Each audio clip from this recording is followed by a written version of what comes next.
This is what's happening in Haiti on the 23rd of September.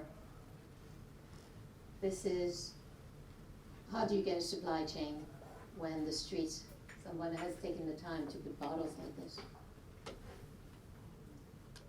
So that's what we are dealing with in Haiti at this time. But,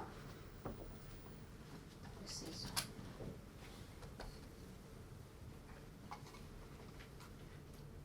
So really, how do you bring real world market? And this is the challenging piece that we're trying to see. And in Haiti, what Kate said, which was very interesting and very appropriate for me, is really this whole idea of looking at processes and also what are you trying to solve.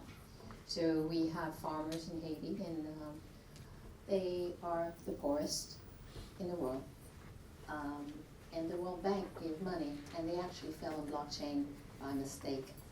And the idea is, how do you allow for because the problem with most farmers in the world is the fact that they have to sell early in the supply chain in order to be able to actually make money. And in Haiti, the situation is that they know the market is out there. We have this mango, believe me, it's not because I'm from Haiti that I say that, but it is the best mango in the world. It is. It's sweet, it's beautiful, and it's only at 55% of capacity right now. Farmers are getting between 5 to 10 cents. This is not a Haiti only. The mango sells on the wholesale market at $3, and that's low season, at the low part of the season.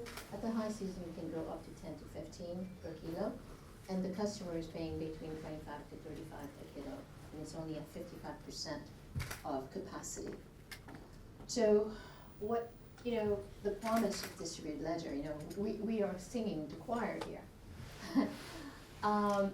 It's about creating access to value.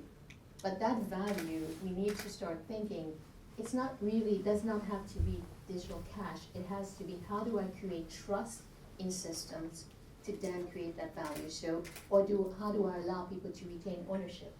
So in the Haiti contest, what we're doing is really looking at use cases. So there's 2 use cases. There's obviously how do you retain value, but I think that there's something else that we haven't explored yet, is how do you, when you have a high value item that you're getting to market, but those who are rejected, what do you keep? So our solution is is really getting a lot of data which are going to help. So we take, what does the farmer think he's gonna deliver? What does he actually come with? What is actually rejected? Why is it rejected? And then throughout the journey, really measuring how much, because a farmer could have said, I'm going to have 7, comes in with 500, we take 450, but 450 doesn't make it to market. What makes it to market is actually 415, because the difference was what's being used for testing. So we are basically doing phytosanitary. The rule says you have to do 5%, so that's evidence. All the details of that will be evidence. All the details of the aspect of the process. And this was what Kate was speaking about. So we are actually capturing every step of the process. So in order to get there, it wasn't just, let's go build a blockchain. Is what are the different processes? And the way we have looked to build it actually is where any commodity, any process can then now be evidence on the chain. For our solution, we are doing R3 Corda, and we have a front end which is capturing the information, because obviously you can't give a blockchain to somebody. So the front end is the piece, and data is immutable. So in our view, agriculture in the terms of supply chain is the right place. In case you guys don't know the statistics, actually 70% of the food consumed globally is actually grown in developing countries, which means that a lot of it is getting there and we don't know where it came from. People are, and we have to also think, people are buying it from the farmers, speculating on the price, holding it back, and we're not getting it there on time. So how do we change those aspects is really important. So it's not, and one of the things that Kate said that really resonated with me, it's not that everybody is going to participate, but if you can start showing value, then you can then get others to start participating. Also, the data will be available, and that's, for me, I chose Corda because it's privacy by design. So even the farmer needs to be protected.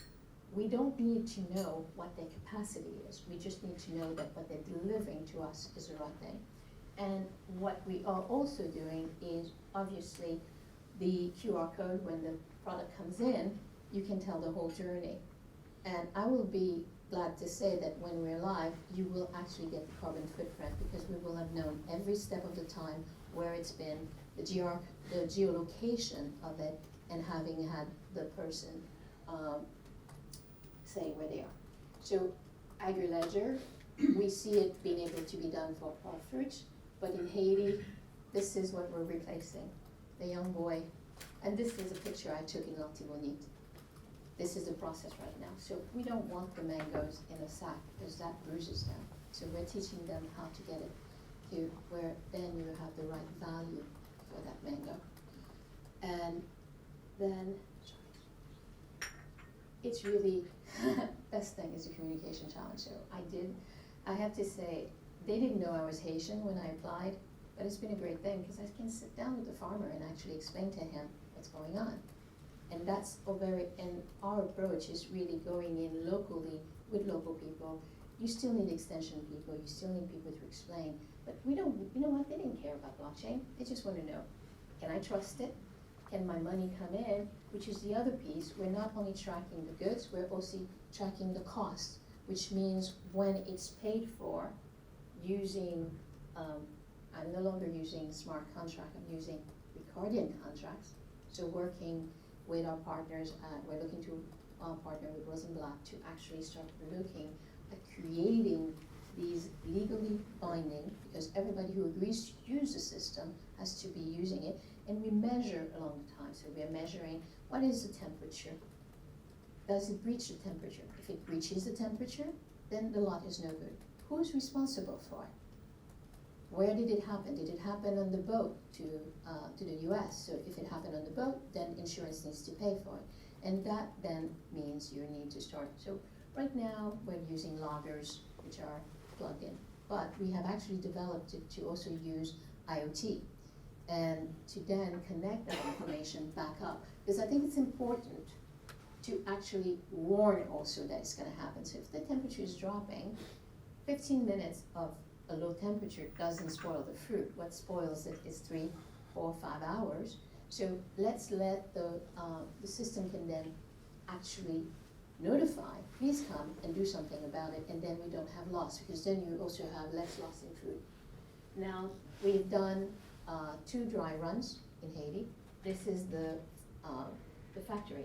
So what will need to happen is for each farmer, each lot will have to be kept separately. And it goes through from the farm all the way to the customer. And the idea is to be able to have, let's say I have 100 boxes, I should be able to tell from those 100 boxes which farmer actually has it. The system will know how many that farmer had, but you as a customer will just be able to tell what the farmer was, when did they actually leave. And we are not only measuring, keeping the suppliers, the service providers to task about temperature, they have to get it out within 48 hours.